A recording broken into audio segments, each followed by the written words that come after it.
Hi friends, నమస్తే అండి. మనం ప్రతిరోజు మీ సుప్త చేతనాత్మక మనసుకున్న శక్తి అనే పుస్తకం చదువుకుంటున్నాం కదా.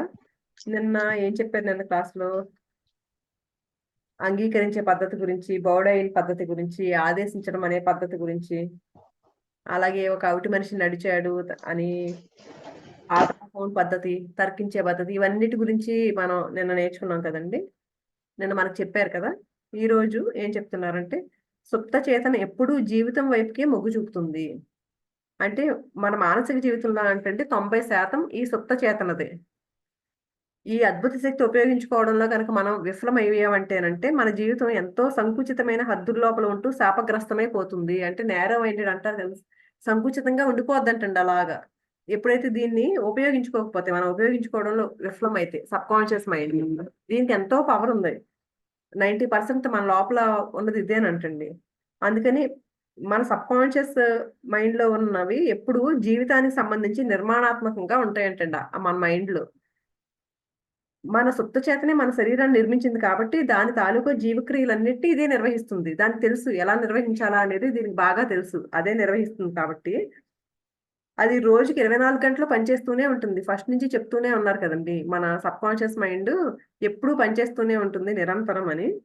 అది అసలెప్పుడు నిద్రపోదు. అలాగే మనకెలాంటి హాని కలగకుండా మనకి సాయం చేస్తూ మనల్ని కంటికి రెప్పలా కాపాడడానికి నిరంతరం ప్రయత్నిస్తూనే ఉంటుందంటండి.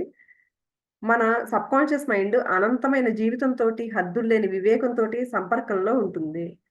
దాని ప్రేరణలు, ఆలోచనలు అన్నీ జీవితం వైపుకే ఉంటాయి. అంటే ఇదెప్పుడు పాజిటివ్‌గా ఉంటుందండి. మన సబ్‌కాన్షియస్ మైండు గొప్ప ఆకాంక్షలు, ప్రేరణలు, కల్పనలు మరింత వైభవమైన, ఉదాత్తమైన జీవితం కోసం అంకురించేది.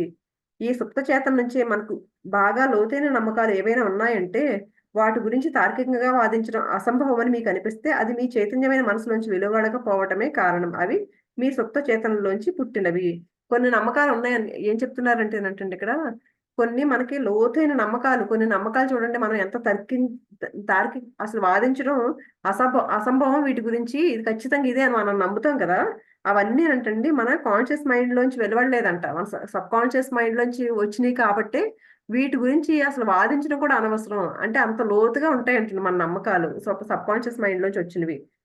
మన సుప్త చేతన ఎలా ఉంటదంటేనంట, అంతర్దృష్టి ద్వారాను అంటే, మన ఇన్నర్ సెల్ఫ్ అంటాం కదా! మన ఇన్నర్‌లోంచి వచ్చింది మనకి అంటాం కదా! అలాగా ప్రేరణల ద్వారాను, అనుభూతుల ద్వారాను, సంకేతాల ద్వారాను, కోరికల ద్వారా, ఆలోచనల ద్వారా మనతో మాట్లాడుతుందంటండి. అందుకే మన ఇన్నర్‌ని ఒకసారి గమనించుకుంటూ ఉండాలి. మనకొచ్చే మెసేజ్‌లవి కూడా గమనించుకుంటూ ఉండాలని చెప్తారు కదండీ! మనకు ఆ కోరికలు, ఆలోచనలు ఇవన్నిటి ద్వారా కూడా మనతో మాట్లాడుతుందంటండి మన సబ్‌కాన్షియస్ మైండ్. అదెప్పుడూ లేచి నిలబడమని, అధిగమించమని, ఎదగమని, ముందుకు పొమ్మని, సాహసాలు చెయ్యమని, మరింత ఎత్తులకు చేరుకోమని మీకు చెప్తూ ఉంటుంది. అంటే ఎప్పుడు మన లోపల మనసు పాజిటివ్‌గా మనల్ని మోటివేట్ చేస్తూ ఉంటుందంటండి. అంటే "నువ్వు లే, పైకి లే." నువ్వంటే మనం ఏమన్నా కొంచెం లోగా ఉన్నామనుకోండి ఏవైనా కొన్ని పరిస్థితుల్లో, అప్పుడు మనల్ని మోటివేట్ చేస్తూ ఉంటదంటండి. "పైకి లే ఇంకా. నువ్వు అధిగమించగలవు నువ్వు. నువ్వు ఎగరగలవు. దీన్ని సాధించగలవు నువ్వు." మనకి చెప్తుందంటండి. లేకపోతే సాహసాలు చేయమని ఇలాంటివన్నీ చెప్తూ ఉంటదంట మనకి. అలాగే అందరిని ప్రేమించాలని, తోటి మనుషుల ప్రాణుల్ని కాపాడాలని, బలమైన ఆకాంక్ష కూడా మన లోపల సబ్‌కాన్షియస్ మైండ్ లోపల నుంచే వస్తుందంటండి మనకి. ఉదాహరణకి ఏంటి ఎగ్జాంపుల్ కూడా చెప్తున్నారు. 18 ఏప్రిల్ 1906లో అంటండి శాన్ ఫ్రాన్సిస్కోలో ఒక అతి పెద్ద భూకంపం వచ్చిందంట. అప్పుడు ఆ భూకంపం వచ్చినప్పుడంటండి చాలా బలహీనంగా ఉండేవాళ్ళు, అలాగే అవిటి వాళ్ళు ఉన్నారంట. వాళ్ళెంతో కాలంగా మంచంలో అంటే మంచం పట్టి ఉన్నారంట. అంటే పైకి లేవలేని స్థితిలో ఉన్నారనమాట అనారోగ్యంతో వాళ్ళు. అలాంటి వాళ్ళంటండి ఆ భూకంపం వచ్చినప్పుడు గొప్ప సాహస కృత్యాలు చేశారంట. చేసి అద్భుతమైన సహన శక్తిని ప్రదర్శించారంటండి. ఆళ్ళు మంచం మీద నుంచే లేవలేరు. అలాంటి అనారోగ్యాలతో బాధపడుతున్నారు. అయినా సరేనంటండి వాళ్ళందరూ తోటి వారిని రక్షించాలి అనే తీవ్రమైన కోరిక వాళ్ళ మనసులో వచ్చిందంటండి. వచ్చి వాళ్ళ సబ్‌కాన్షియస్ మైండ్ గూడా దానికి అనుకూలంగా స్పందించిందంటండి. వాళ్ళందరిని రక్షించారంట అనారోగ్యంతో ఉన్నవాళ్ళు, ఆ భూకంపంతో ఉన్నప్పుడు. మరెక్కడి నుంచొచ్చింది ఆ శక్తి? ఆళ్ళకి మంచం మీద నుంచి లేవడానికి కూడా లేదు కదా! అంటే ఆ సబ్‌కాన్షియస్ మైండ్ సహకరించిందంటండి ఆ టైంలో వాళ్ళకి. అలాగే గొప్ప కళాకారులుంటారు, ఆర్టిస్టులయి ఉంటారు కదండీ! కవులు, రచయితలు, ఈ రచనలు చేస్తా పాటలు పాడేవాళ్ళు ఇవన్నీ ఉంటారు కదండీ! పాటలు రాసేవాళ్ళు, రచయితలు వీళ్ళంతా ఉంటారు కదండీ! వాళ్ళంతకి ఎక్కడి నుంచి వస్తాయి అవన్నీ అంటే ఏంటండి, వాళ్ళ సబ్కాన్షియస్ మైండ్ లో ఉన్న శక్తులతో కలిసిపోయి ఆ ఉత్సాహాన్ని ప్రేరణనే పొందుతారంటండి. వీళ్ళు రాయడానికి, ఆ రచనలు చేయడానికి, ఆ పాటలు రచించడానికి ఇవన్నిటికి ప్రేరణ ఆ సబ్కాన్షియస్ మైండ్ నుంచి వస్తుందంటండి. రాబర్ట్ లూయి స్టీవెన్సన్ అనే ఒక రచయిత అంటండి, నిద్రపోయే ముందు నిద్రలో కథలు సృష్టించే శక్తిని తన సబ్కాన్షియస్ మైండ్ కి అప్పగించేవాడంటండి. పడుకునే ముందు మనకి ఈ బుక్ అంతా ఏం చెప్తున్నారు ఫస్ట్ నుంచి ఈయన, మీరు పడుకునే ముందు నిద్రావస్థలో ఉన్న టైంలో మీరు చెప్పుకోండి మీ సబ్కాన్షియస్ మైండ్ మీ కోరికలని చెప్పారు కదా. ఈయన కూడా అంటండి నిద్రపోయే ముందు ఈయన ఆ కథలు సృష్టించే శక్తిని నాకు ఇమ్మని సబ్కాన్షియస్ మైండ్ చెప్తే పడుకునేవారంటండి ఈయన. తన బ్యాంకులో డబ్బు చాలా తక్కువగా ఉన్నప్పుడు, ఎప్పుడైతే ఆయన దగ్గర డబ్బు తక్కువగా ఉంటుందో అప్పుడంటండి తన సబ్కాన్షియస్ మైండ్ కంటండి ఒక మంచి అమ్ముడుపోయే సంచలనాత్మకమైన కథని ఇవ్వమని అడిగేవారంటండి. ఎప్పుడైతే ఆయన దగ్గర డబ్బు లేదనుకోండి, చాలా తక్కువగా డబ్బున్నప్పుడు వెంటనే సబ్కాన్షియస్ మైండ్‌ని అడిగేవారంట.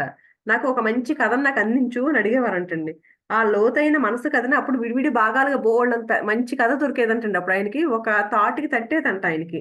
ఒక మంచి కథ. అది కూడా ఏంటి మనకు చూడండి సీరియల్స్, టీవీలో సీరియల్స్ చూడండి. ఎన్ని ఎపిసోడ్స్ జరుగుతూనే ఉంటాయి. ఆ 'వంటలక్క' సీరియల్ ఏదో ఉంది చూసారా అది? ఎంతమంది చూస్తారు ఆ సీరియల్. మళ్ళీ సెకండ్ ఎపిసోడ్ కూడా ఏస్తున్నారు ఇప్పుడు, అదేదో పేరుని మర్చిపోయాను నేను. మన మా టీవీలో వస్తా ఉంటది.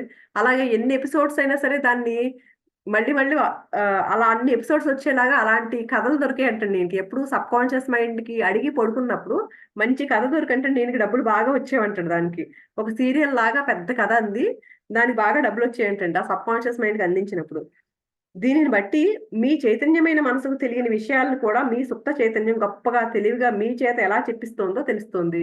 దాన్ని బట్టి మనం ఏం తెలుసుకోవచ్చు? మన పైకేదో మనం నాకన్నీ తెలుసు అని అనుకుంటాం కదా! దానికంటే కూడా మన సబ్‌కాన్షియస్ మైండ్‌కి ఇంకా తెలివితేటలుంటాయి, శక్తి ఉంటది కాబట్టి దాన్ని నమ్ముకుంటే మనం ఇంకా మంచి మంచి పనులు అంటే మన ఆలోచనలు కానీ ఏదైనా ఇంకా మనం మంచిగా చేయొచ్చండి. తెలుస్తుంది కదండీ ఇక్కడ. అంటే ఇది ఇంకా మన కాన్షియస్ మైండ్ కంటే కూడా గొప్పగా తెలివిగా చేస్తుందంటండి మనతో పనులు. అలాగే మార్క్ ట్వైన్ అనే ఒక ఆయన కూడా ఒక రచయిత అంటండి. ఈయన కూడా జీవితంలో ఎప్పుడూ పని చేయలేదు నేను అని చాలా సార్లు చెప్పాడంటండి. మార్క్ ట్వైన్ మనం కూడా విన్నాం. నేను కూడా విన్నాను. ఈయన కూడా ఎప్పుడు అనేవారంట, నేనెప్పుడు జీవితంలో ఏం పని చేయలేదు అని చెప్పేవారంట. ఆయన హాస్యము, గొప్ప రచనలు తన సబ్‌కాన్షియస్ మైండ్‌లోంచి తరిగిపోని ఖజానాలోంచి ఎలా తీసుకోవాలో తనకు తెలియటం వల్లే రూపుదాల్చాయి. మరి ఈయనకెలా వచ్చింది డబ్బు అంటే, ఈయన కూడా సబ్‌కాన్షియస్ మైండ్, ఆయన రచనలు, ఈ రచనలన్నీ ఎలా వచ్చినియి పెద్ద కష్టపడకుండా అంటే, ఆ సబ్‌కాన్షియస్ మైండ్‌ని ఎలా ఉపయోగించుకోవాలో తెలిసినందువల్లే వచ్చినియి ఈయనకి కూడా అని చెప్తున్నారండి. మనసు చేసే పనుల్ని శరీరం ఎలా నియంత్రిస్తుంది? మన సబ్‌కాన్షియస్ మైండ్, కాన్షియస్ మైండ్ మధ్య పరస్పర క్రియ ఈ 2 సామరస్యంతో పనిచేయాలంటే, వాటి మధ్య క్రియ సరిగ్గా జరగాలి కదండీ! 2 సామరస్యంగా పనిచేయాలంటే సరైన క్రియ జరగాలి కదా! మెదడు వెన్నెముక అంటండి సబ్‌కాన్షియస్ మైండ్ తాలూకా మనసుదంట. అలాగే స్వయం పరిపాలన వ్యవస్థ సుప్త చేతనకి సంబంధించిందంట. అయితే ఇప్పుడు మన చైతన్య స్థితిలో మనం గ్రహించే భావాలు స్వచ్ఛంద నాడీ వ్యవస్థ ద్వారా వస్తాయి. వాటి ద్వారానే శరీరంలో ఇంద్రియాలు స్పందిస్తాయి. మన సబ్‌కాన్షియస్ మైండ్‌తో ఏదైతే గ్రహిస్తామో అంటండి అవన్నీ ఎక్కడి నుంచి వస్తాయంట? స్వచ్ఛంద నాడీ వ్యవస్థ. ఆ నెర్వస్ సిస్టమ్ నుంచి వస్తాయంట.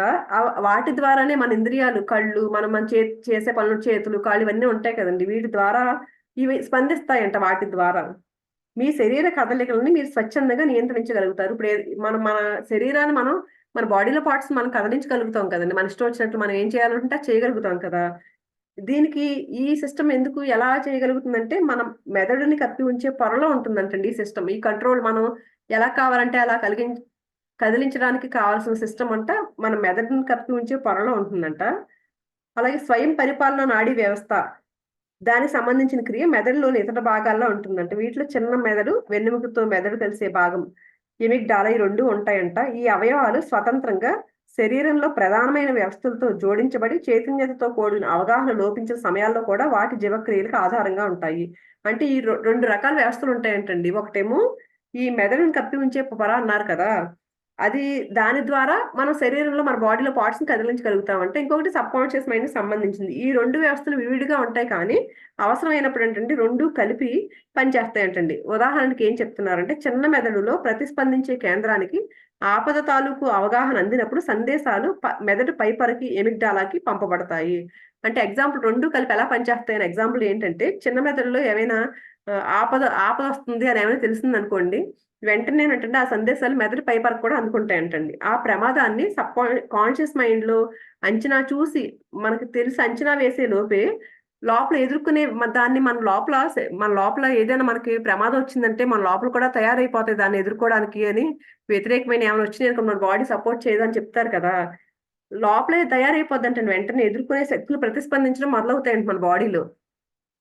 మనసుకి శరీరానికి మధ్య జరిగే ఈ పరస్పర క్రియని సులభంగా గుర్తించే మార్గం ఏంటంటే, మీ స్వచ్ఛంద వ్యవస్థల్లోని నాడుల్లో కలిగే విద్యుత్ ప్రేరకాల పరంపరకి సమాంతరంగా ఉండే ఆలోచనని మీ చేతన మనసు అర్థం చేసుకుంటుందని గ్రహించడం.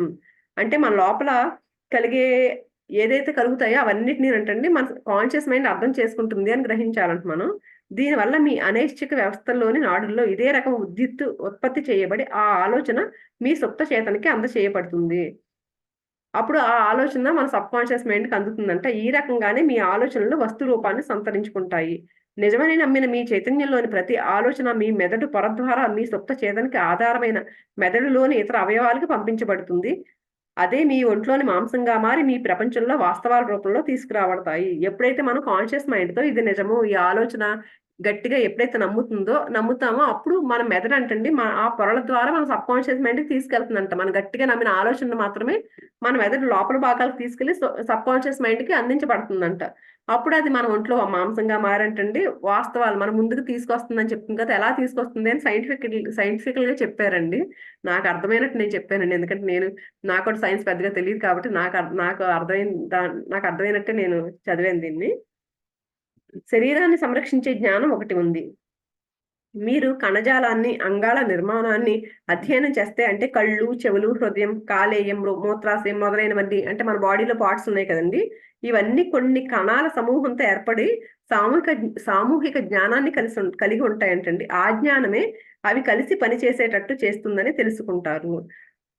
మా చైతన్య చైతన్యం సూచనలతో అవి ఆదేశాలను గ్రహించగలిగి వాటిని అర్థం చేసుకొని ఆచరణలో పెట్టగలవు. మన బాడీలో పార్ట్స్ ఉన్నాయి కదండీ! అవన్నీ కొన్ని కణాల సమూహంతో కలిగి కొంచెం జ్ఞానం కలిగి ఉంటాయంటండి అవి. అందుకే ఆ జ్ఞానం ఉంది కాబట్టి అన్నీ కలిసికట్టుగా పనిచేయగలుగుతాయంటండి. అంతే కదా! ఇప్పుడు మనం కళ్ళతో ఒకటి చూసామండి ఏమైనా పని చేయాలనుకోండి కళ్ళతో చూస్తాం, చేతులతో చేస్తాము, కాళ్ళతో నడిచెళ్తాం. ఆ పని చేయడానికి ఇవన్నీ కలిసి చేస్తేనే కదండీ జరుగుతాయి పనులన్నీ కలిపి. ఇది ఎలా జరుగుతుంది అంటే కాన్షియస్ మైండ్ సూచనలతోనే అవి ఆదేశాలు గ్రహించి చేయగలుగుతాయంటండి.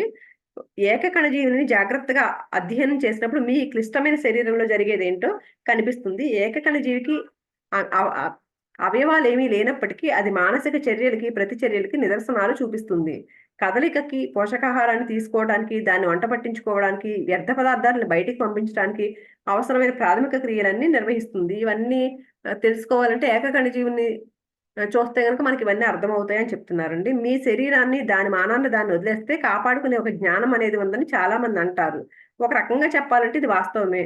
అంటాం కదండీ! అంటే మన శరీరాన్ని ఇప్పుడు టాబ్లెట్‌లవి ఏం వేసుకోకుండా దానికది వదిలేస్తే లోపల దాన్ని రిపేర్ చేసుకునే సామర్థ్యం దానికే ఉంది అని చాలా మందంటారు కదా! ఒక విధంగా ఇది నిజమే. బయటికి కనిపించే దాన్ని బట్టి చైతన్యంతో కూడిన మనసెప్పుడు దాని జ్ఞానేంద్రియాల సాక్ష్యాలకు అడ్డుపడుతూ ఉంటుంది అనేది ఒక ఇబ్బంది. దీనివల్ల తప్పుడు నమ్మకాలు, భయాలు, అభిప్రాయాలు అనేవి ఊపందుకుంటాయి. మీ సుప్త చేతనలో మనస్తత్వం భావాలకి మార్గదర్శనం చేయబడడము ద్వారా ఈ భయాలు, మూఢనమ్మకాలు, వ్యతిరేక ధోరణులు రూపం దాల్చినప్పుడు దానికి అందించబడే బ్లూ ప్రింట్‌లోని వివరాలకు తగినట్లు పనిచేయడం తప్ప సుప్త చేతనకి మరో మార్గం ఉండదు. అలా కాకుండా మనం ఎప్పుడైతేనండి భయము, వ్యతిరేక ఆలోచనలన్నీ ఎప్పుడైతే సబ్‌కాన్షియస్ మైండ్‌కి ఒక బ్లూ ప్రింట్ ద్వారా పంపిస్తాం మనం అనుకున్నాం కదా! అలా పంపించామంటే దానికి తగ్గట్టు పనిచేయడం తప్పితే సబ్‌కాన్షియస్ మైండ్ వేరే ఏమి చేయలేదు. అందుకే మన బ్లూ ప్రింట్ మనమే తయారు చేసుకుంటాం అని చెప్పారు. మనం భయము, వ్యతిరేక ఆలోచనలు ఇలాంటివన్నీ ఇచ్చామనుకోండి దానికి తగ్గట్టు అది అనారోగ్యాలన్నీ ఇస్తూ ఉంటది సబ్‌కాన్షియస్ మైండ్. అలా కాకుండా మనం ఎప్పుడైతే పాజిటివ్‌గా ఉండి, మనం మంచి ఆలోచనలతో ఎప్పుడైతే ఉంటామో, మనం ఎప్పుడు హెల్తీగా ఉంటాం, హ్యాపీగా ఉంటామండి. అందరి మంచి కోసం సుప్త చేతన నిరంతరం పనిచేస్తుంది. మనలోని ఈ సబ్‌కాన్షియస్ మైండ్ అందరి మంచి కోసం ఎప్పుడూ పనిచేస్తూనే ఉంటుందంటండి. వాటన్నింటి నేపథ్యంలో అంతర్గతంగా సామరస్యం అనే సిద్ధాంతాన్ని ప్రతిబింబిస్తూ అది పనిచేస్తుంది. ఎలా పనిచేస్తుంది మళ్ళీ అది సామరస్యంగా ఉంటూ పనిచేస్తుందంట మన సబ్‌కాన్షియస్ మైండ్. దానికంటూ ఒక సంకల్పం ఉందంటండి. అది చాలా వాస్తవమైంది. అది పగలనక, రాత్రనక మనకిష్టం ఉన్నా లేకపోయినా పనిచేస్తూనే ఉంటుంది. అది మన శరీరాన్ని నిర్మిస్తుంది. కానీ మనం దాన్ని వినలేము. దాన్ని ఊరికే మనం ఇప్పుడు చెప్పుకుంటున్నాం కానీ, అది ఉంది అని మనం చూడగలుగుతున్నామండి? చూడలేము, వినలేము. నిర్మాణం జరుగుతున్నట్లు తెలుసుకోలేము. లోపల ఏదో జరుగుతుంది అనే విషయం కూడా మనకు తెలియదు. ఇదంతా నిశ్శబ్దంగా జరిగిపోయే ప్రక్రియ. మీ సుప్త చేతనకి తనదంటూ ఒక జీవితం ఉంది. అది నిరంతరం సామరస్యం వైపు, ఆరోగ్యం వైపు, శాంతి వైపు కదులుతూ ఉంటుంది. ఇది ఎప్పుడూ పాజిటివ్ గా, సామరస్యంగా, శాంతిగా అటువైపే ఉంటుంది. అది దానిలో ఉండే దైవ సంబంధమైన నియమం. మీ ద్వారా వ్యక్తి పొందేందుకు అది ఎప్పుడూ ప్రయత్నిస్తూ ఉంటుంది. అది ఒక దైవ గుణాలను కలిగి ఉంటుందంటే ఎప్పుడు దైవ సంబంధమైన నియమం అది. అంతర్గత సామరస్య సిద్ధాంతంతో మనుషులు ఎలా జోక్యం చేసుకుంటారు? సరైన పద్ధతిలో, శాస్త్రీయ పద్ధతిలో ఆలోచించాలంటే మనకు సత్యం తెలియాలి. పాత నానుడు చెప్పినట్లు నీకు సత్యం తెలుస్తుంది, సత్యం నీకు స్వేచ్ఛను ప్రసాదిస్తుంది. ఎప్పుడైతే నువ్వు సత్యాన్ని తెలుసుకుంటామో అప్పుడు మనకు స్వేచ్ఛ వస్తుంది అని ఒక సామెత ఉందండి మనకి. సత్యం తెలుసుకోవడం అంటే సుప్త చేతనలోని అనంతమైన జ్ఞానంతోనూ శక్తితోనూ సామరస్యం కలిగి ఉండడం. అది నిరంతరం జీవితం వైపుకి కదులుతూ ఉంటుంది. ఇక్కడ సత్యం అంటే ఏంటి? మన సబ్ కాన్షియస్ మైండ్కి అంతులేని పవర్ ఉందని అని మనం తెలుసుకోవడం. అది ఎప్పుడైతే తెలుసుకుంటామో దాని జీవితం వైపుకి అది ఎప్పుడూ నిరంతరం పాజిటివ్ గా ఉంటుంది కదండి. అలాంటి మన మంచి జీవితం వైపు మనం కదలగలుగుతాం ఎప్పుడైతే ఈ సత్యాన్ని తెలుసుకున్నామంటే. సామరస్యత లేని ఆలోచన కానీ, పని కానీ అది అజ్ఞానం వల్ల, కావాలని చేయటం వల్ల అయినప్పటికీ వైమనస్యానికి, అన్ని రకాల పరిమితులకి దారితీస్తుంది. అంటే నెగిటివ్ గా తయారవుతుందండి. ఎప్పుడైతే మనం ఆలోచనలు, సామరస్యత లేని ఆలోచనలు, అజ్ఞానం వల్ల చేసినవి మనకి ఏమవుతుందంటే నెగిటివ్ గా మన మీద ప్రభావం చూపిస్తాయండి. శాస్త్రజ్ఞులు మనం ప్రతి 11 నెలలకు ఒకసారి సైంటిస్ట్ ఏం చెప్తారంటేనంటండి, మన బాడీ ప్రతి 11 నెలలకు ఒకసారి మారిపోతుందని చెప్తారంటండి. అందుకని మనం భౌతిక దృష్టితో చూస్తే మన వయసు నిజానికి 11 నెలలే అంటండి. ఎందుకంటే మన శరీరంలో భయం, కోపం, ఈర్ష్య, పగ ఇలాంటి ఆలోచనలు పెట్టుకున్నాం అనుకోండి, మనల్ని మనం తప్ప ఇంకెవరిని తప్పు పట్టకూడదంటండి అప్పుడు. ఎందుకంటే ప్రతి 11 నెలలకే మన లోపల ఉన్న సెల్స్ అన్ని మారిపోయి మళ్ళీ కొత్త సెల్స్ పుడుతూ ఉంటాయంటండి. పాత సెల్స్ అన్ని మరణించి మళ్ళీ కొత్త సెల్స్ ఎప్పటికప్పుడు పుడుతూ ఉంటాయంట. అందుకు సైంటిస్టులు ఏం చెప్తున్నారు, ప్రతి 11 నెలలకు ఒకసారి కొత్తవన్నీ తయారవుతున్నాయి మన సెల్స్. ఇప్పుడు మనం లోపల అనారోగ్యాలు ఉన్నాయంటే ఏంటి, మనం భయము, ఈర్ష్య ఇలాంటి నెగిటివ్ భావాలు పెట్టుకున్నాం అనుకోండి, మనం మనం మనం మనల్ని కాక ఇంకెవరిని మనం అని అంటాము, నీ వల్లే నాకు రోగం వచ్చింది అనలేం కదా. మనం పెట్టుకున్నాం కాబట్టి అలాంటి నెగిటివ్ భావాలు, మన శరీరం అలా తయారైంది. అందుకని మిమ్మల్ని తప్ప ఎవరిని తప్పు పెడతారు మీరు అని అడుగుతున్నారు. మీ ఆలోచనల సారాంశమే మీరు. వ్యతిరేకమైన ఆలోచనల నుంచి, ఊహల నుంచి మిమ్మల్ని మీరు దూరంగా ఉంచుకోండి. అందుకని మనం ఏం చెప్తున్నారు, మీ ఆలోచన సారాంశమే మీరు కాబట్టి అలాంటి వ్యతిరేక ఆలోచనల నుంచి దూరంగా ఉండండి. చీకటిని పారదోలాలి అంటే వెలుతురు ఒక్కటే మార్గం. చలి నుంచి విముక్తి పొందాలంటే చలిమంట వేయాలి. వ్యతిరేకమైన ఆలోచనలు అధిగమించడానికి వాటి బదులు మంచి ఆలోచనలు చేయాలి. మంచిని అంగీకరించండి, అప్పుడు చెడు మాయమవుతుంది. ఎప్పుడే మనం నెగిటివ్ థాట్స్ నుంచి దూరంగా వెళ్ళాలంటే ఏం చేయాలి, మంచి ఆలోచన చేయడం నేర్చుకోవాలి, మంచిని అంగీకరించాలి, అప్పుడే చెడు అనేది మాయమైపోతుంది. ఆరోగ్యంగా, జీవంతో బలంగా ఉండడం ఎందుకు సహజం, రోగిష్టిగా ఉండడం ఎందుకు సహజం కాదు? సామాన్యంగా ఈ ప్రపంచంలో పుట్టే పిల్లలందరూ ఆరోగ్యంగానే ఉంటారంటండి. వాళ్ళ అవయవాలు అన్ని సరిగ్గా పనిచేస్తూ ఉంటాయి. ఇవి సామాన్యంగా ఉండే స్థితి. అంతే కదండి. చాలా ఎక్కడో ఒకళ్ళిద్దరు అంగవైకల్యంతో అలా పుట్టినా కూడా ఆల్మోస్ట్ అందరూ కూడా ఆరోగ్యంగానే పుడతారు కదండి. సహజమైన స్థితి అది. ఆరోగ్యంగా ఉండడం అనేది సహజమైన స్థితి. మనం ఆరోగ్యంగా, జీవంతో బలంగా ఉండాలి. ఆత్మరక్షణ అనే సహజ గుణం మన స్వభావంలో అన్నింటికంటే బలమైంది. అందులో మీ స్వభావంలో అన్నింటికంటే శక్తివంతమైన, శాశ్వతమైన, ఉనికితో కూడిన, ఎల్లప్పుడూ పనిచేస్తూ ఉండే సత్యం దాగి ఉంది. అంటే ఆత్మరక్షణ అనేది మీ సహజ గుణం. మీకు ఆల్రెడీ అందులో ఎలా ఉంది, ఎప్పుడు ఒక సత్యం, ఏంటా సత్యం, శాశ్వతమైన ఉనికితో కూడిన ఎప్పుడూ పనిచేసే సబ్ కాన్షియస్ మైండ్ అనేది మీ లోపల దాగి ఉంది అనేది గుర్తుపెట్టుకోమని చెప్తున్నారండి. మీ ఆలోచనలు, ఊహలు, నమ్మకాలు అన్ని మరింత శక్తివంతంగా పనిచేసేది మీలో అంతర్గతంగా ఉండే జీవన సూత్రంతో. అవి సామరస్యం కలిగి ఉన్నప్పుడే. ఎప్పుడైతే ఇవన్నీ మన ఆలోచనలు అవన్నీ శక్తివంతంగా ఎప్పుడు పనిచేస్తాయంటే మన లోపల ఉండే దాంతో సామరస్యంతో పనిచేస్తున్నప్పుడే. ఇది అన్ని విధాలుగాను ఎల్లప్పుడూ మిమ్మల్ని జాగ్రత్తగా కాపాడుతూ ఉంటుంది. మరింత సులభంగాను, నిర్దిష్టంగాను సామాన్య స్థితిని మళ్లీ పునరుద్ధరించేందుకు, అసామాన్య స్థితులని కృత్రిమంగా కలగచేయకుండా ఉండేందుకు ఇది ఉపయోగపడుతుంది. రోగిష్టిగా ఉండడం అనేది సహజం కాదు. ఇందాకేం చెప్పారు, ఆరోగ్యంగా ఉండడం అనేది సహజం మీలో అని చెప్పారు కదా. ఇప్పుడు రోగిష్టిగా ఉండడం సహజం కాదు. రోగిష్టిగా ఉన్న మనిషి జీవన ప్రవాహానికి విరుద్ధమైన దిశగా పోతున్నాడని, వ్యతిరేకంగా ఆలోచిస్తున్నాడని అర్థం. ఎవరైతే రోగంతో బాధపడుతున్నారో వాళ్ళంతా ఏంటి, మన ఎదురీదుతున్నారనమాట. వ్యతిరేకంగా ఆలోచిస్తున్నాడు అని అర్థం చేసుకోవాలంటండి. జీవితం తాలూకు నియమం అంటే ఎదుగుదల నియమం. మనం ఏంటి ఎప్పుడు ఎదుగుతూనే ఉంటాం అంటే ఎదుగుదల నియమం అంట. అది జీవితం తాలూకా నియమం. ప్రకృతి మొత్తం ఈ నియమం పనిచేయటాన్ని ఎదుగుదల ద్వారా మౌనంగా నిరంతరం తెలియచేస్తూనే ఉంటుంది. ఎదుగుదల, అభివ్యక్తి ఉన్న చోట జీవితం ఉండవలసిందే. జీవితం ఉన్న చోట సామరస్యం ఉండాలి. సామరస్యం ఉన్న చోట మంచి ఆరోగ్యం ఉంటుంది.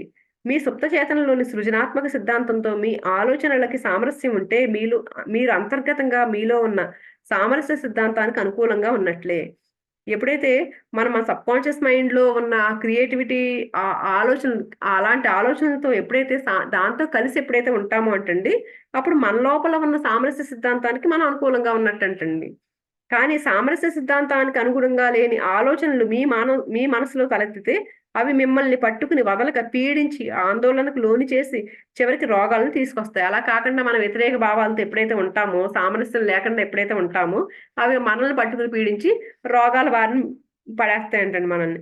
ఇంకా వాటిని వదలకుండా ఉంటే బహుశా మీరు మరణించే ప్రమాదం ఉంది. అదే ఆలోచనలతో మళ్ళీ మళ్ళీ అలాగే ఉంటే కనుక చివరికి మీరు మరణించే ప్రమాదం కూడా ఉంటుంది, ఆ వ్యతిరేక ఆలోచనలు పట్టుకుని వేలాడుతూ ఉంటే అని.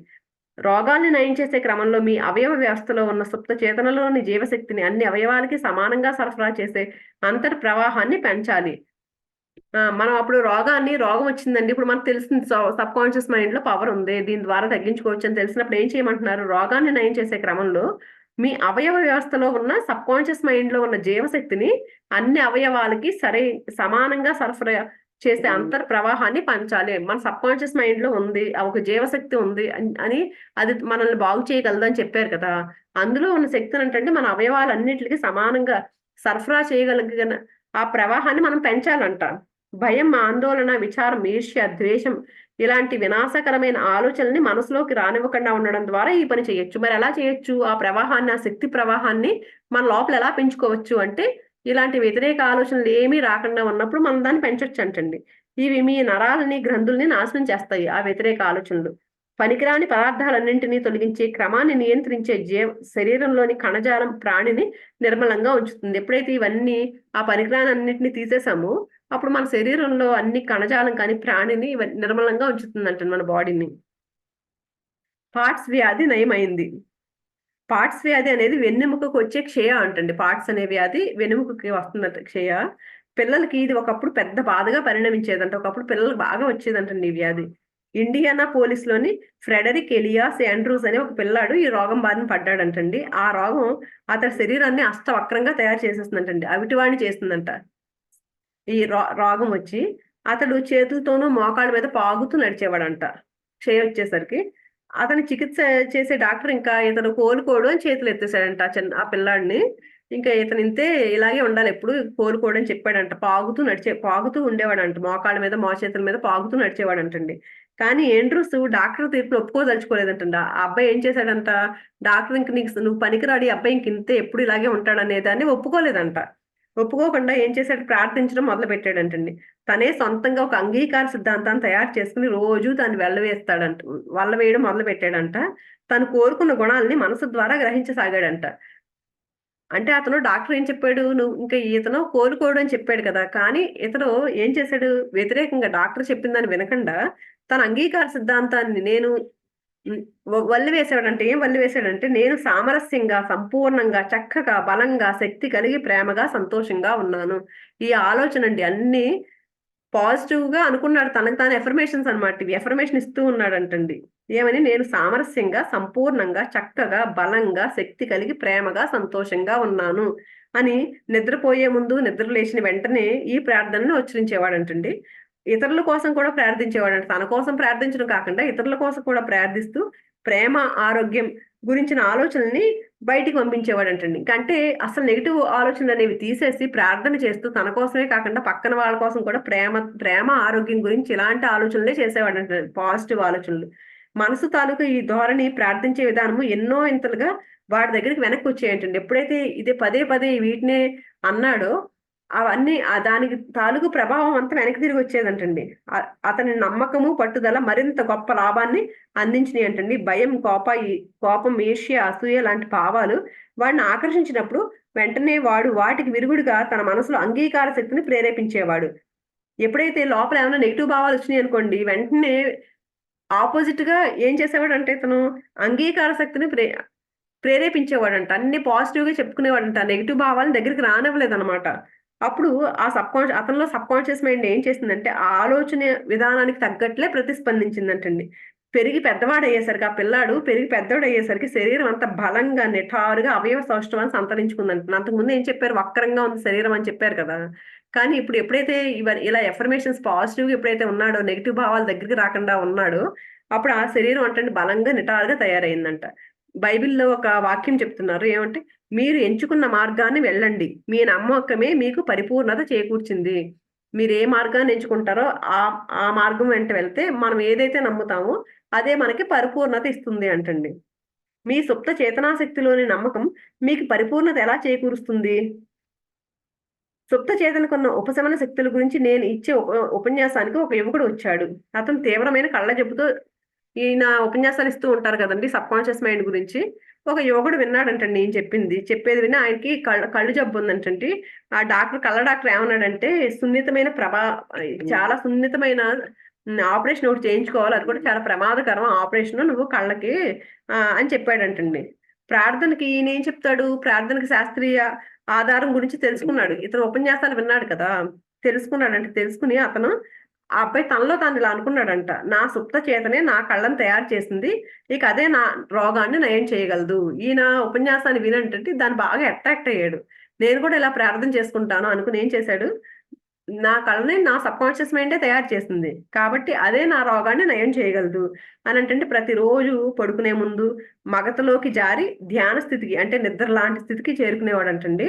అతని ధ్యాసని కదలకుండా ఉంచి ఏం చేసేవాడంట, ఆ కళ్ళ డాక్టర్ మీద కేంద్రీకరించేవాడంటండి. ధ్యాన స్థితిలో ఉండేవాడంటండి పడుకునే ముందు.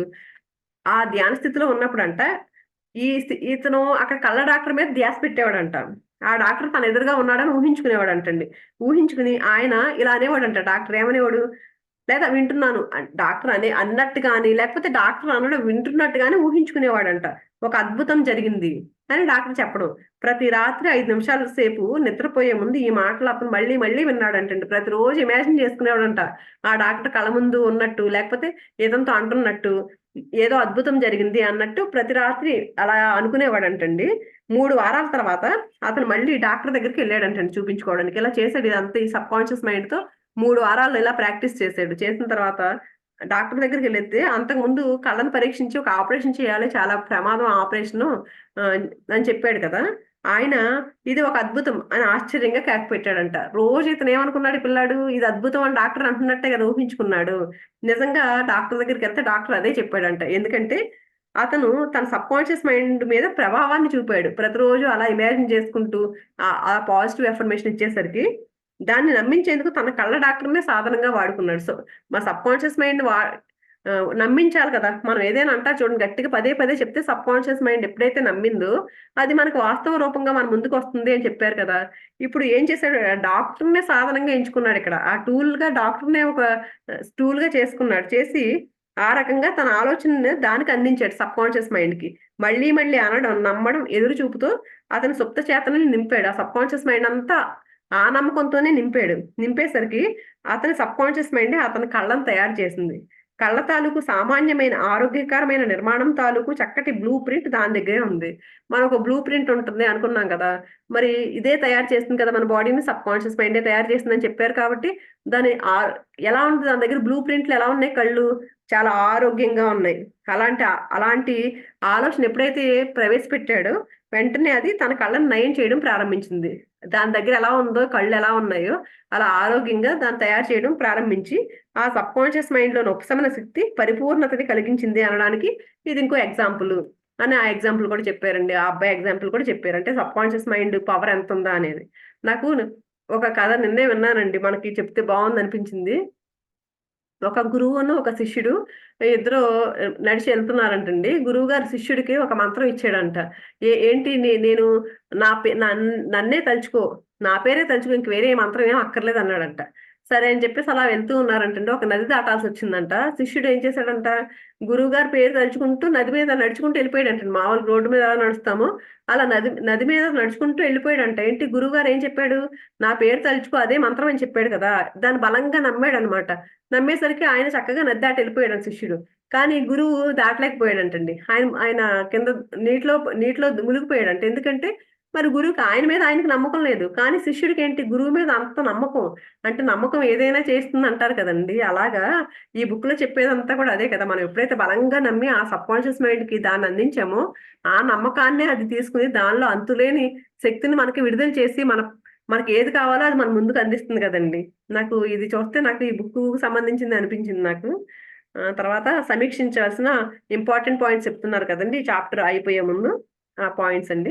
మీ సుప్త చేతనే మీ శరీరాన్ని నిర్మిస్తుంది. అది రోజుకి 24 గంటలు ఆ పనిలోనే ఉంటుంది. వ్యతిరేకమైన ఆలోచనలతో మీరు దాని జీవనదాయకమైన వ్యవస్థలో జోక్యం చేసుకుంటారు. ఇదెప్పుడు పనిచేస్తూ ఉంటుంది. మనం అయితే వ్యతిరేకమైన ఆలోచనలు చేసి దానికి అడ్డు తగులుతూ ఉంటామంటండి మనం. అందుకే ఎప్పుడు వ్యతిరేక ఆలోచన చేయొద్దని పదే పదే చెప్తున్నారు. ఎప్పుడు పాజిటివ్‌గా ఉండాలి మనం. ఏ సమస్యకైనా సమాధానం కనుక్కోమని మీ సుప్త చేతనకి అప్పచెప్పండి. ఆ పని నిద్రపోయే ముందు చేయండి. అది మీకు సమాధానం చెప్తుంది. ఎలాంటి దానికైనా సరే సమాధానం చెప్తుందంటండి మనకి. మనం ఏం కావాలనుకున్నా కోరుకుని నిద్రపోయే ముందు కానీ, నిద్ర లేవగానే గాని కోరుకోమని చెప్తున్నారు. అప్పుడు దానికి ఖచ్చితంగా సమాధానం మనకిస్తుందంటండి. మీ ఆలోచనలని గమనించండి. మీరు నిజము అని అంగీకరించిన ప్రతి ఆలోచన మీ మెదడు వెలుపలి పొర నుంచి మీ సుప్త చేతన మెదడు నిర్మాణంలోకి పంపబడుతుంది. అది మీ ప్రపంచంలో వాస్తవంగా ప్రత్యక్షమవుతుంది. అందుకే మన ఆలోచనలు ఒకసారి గమనించుకోమంటున్నారు. మనం నిజమని అంగీకరించిన ప్రతి ఆలోచన మన మెదడు బయట పొరల్లో నుంచి అంటండి, లోపల ఉన్న మన సబ్‌కాన్షియస్ మైండ్ యొక్క మెదడు నిర్మాణంలోకి వెళ్తుందంట. అది మన ప్రపంచంలో వాస్తవంగా మనకి వ్యక్తమవుతూ ఉంటుందంట. కొన్ని బ్లూ ప్రింట్‌లని మీ సుప్త చేతనకు అందించడం ద్వారా మిమ్మల్ని మీరు పునర్నిర్మించుకోవచ్చని తెలుసుకోండి. ఇందాక చూడండి అతను బ్లూ ప్రింట్ ఇచ్చాడు. ఆ కళ్ళ జబ్బు ఉన్న ఒక యువకుడు ఒక బ్లూ ప్రింట్ ఇచ్చాడండి. నేను ఆరోగ్యంగా ఉన్నానన్నట్టు చెప్పాడు గదా! అలాంటి బ్లూ ప్రింట్‌ని మనం ఎప్పుడు మనకెలాంటివి కావాలో అలాంటి బ్లూ ప్రింట్‌ని మన సబ్‌కాన్షియస్ మైండ్‌కి అందించమంటున్నారు. అప్పుడు మనం మళ్ళీ పునర్నిర్మించుకోవచ్చే మన బాడీని. మీ సుప్త చేతన మొగ్గు ఎప్పుడూ జీవితం వైపుకే ఉంటుంది. మీరు పని చేయవలసింది మీ చైతన్యవంతమైన మనసుతో మీ సుప్త చేతనకి నిజమైన ఆధారాంశాలని ఆహారంగా అందించండి. మీకు అలవాటైన మానసిక ధోరణి మీ సుప్త చేతన పునరుత్పత్తి చేస్తుంది. అందుకని ఎప్పుడు మనం సబ్‌కాన్షియస్ మైండ్‌తో నిజమైన అంశాలు మనకెలాంటివి కావాలో అలాంటివే అందించమంటున్నారండి. ప్రతి 11 నెలలకొకసారి మీరు మీ శరీరాన్ని కొత్తగా నిర్మించుకుంటారు. మీ ఆలోచనలను మార్చుకున్న వాటిని అలాగే ఉంచుకోవటం ద్వారా మీ శరీరాన్ని మార్చుకోండి. ఇందాక కూడా చెప్పారు కదండీ! ప్రతి 11 నెలలకి మన కొత్త శరీరం ఏర్పడుతుంది. అందుకని ఎప్పుడు పాజిటివ్ ఆలోచనలతో ఎప్పుడైతే ఉంటామో, మన శరీరాన్ని మనమే మార్చుకోవచ్చు. ఆరోగ్యంగా ఉండడం అనేది సామాన్య స్థితి. అనారోగ్యంగా ఉండడం అసహజం. ఇందులో అంతర్గతంగా ఉన్నది సామరస్య సిద్ధాంతం. ఈర్ష్య, భయం, ఆందోళన వంటి భావాలు మీ నరాలని, గ్రంథుల్ని ధ్వంసం చేస్తాయి. దీనివల్ల అన్ని రకాల మానసిక, శారీరక వ్యాధులు కలుగుతాయి. మీరు మేలుకొని ఉన్నప్పుడు నిజమని నమ్మి అంగీకరించేవే మీ మనసులోనూ, శరీరంలోనూ, కార్యకలాపాల్లోనూ కనిపిస్తాయి. మంచిని అంగీకరించి జీవించటంలో ఆనందాన్ని పొందండి. మనం మేలుకొని ఉన్నప్పుడు ఇది చూడండి. ఎప్పుడైతే మనం మేలుకొని ఉండి, మనం ఏదైతే ఇది నిజం అని నమ్ముతామో, అవన్నీనంటండి మన శరీరంలోనూ, మన మనసులోనూ, మనం చేసే పనుల్లోనూ కనిపిస్తాయంట. అందుకని మనం ఎప్పుడు ఎలా ఉండాలి? మంచిని అంగీకరిస్తూ, మన ఆనందంగా ఎప్పుడైతే ఉంటామో, అదే మన జీవితంలో మన ముందుకొచ్చి మన మీద ప్రభావం చూపిస్తుందండి. అందుకని ఎప్పుడు అసలు నెగెటివ్ ఆలోచనలనేవి మన దగ్గరికి రానివ్వకుండా ఎప్పుడు పాజిటివ్‌గానే ఉందామండి. మిగిలింది రేపు చెప్పుకుందాము. ఇక్కడితో ఈ చాప్టర్ కంప్లీట్ అయిపోయిందండి. థాంక్ యూ సో మచ్ అండి అందరికి.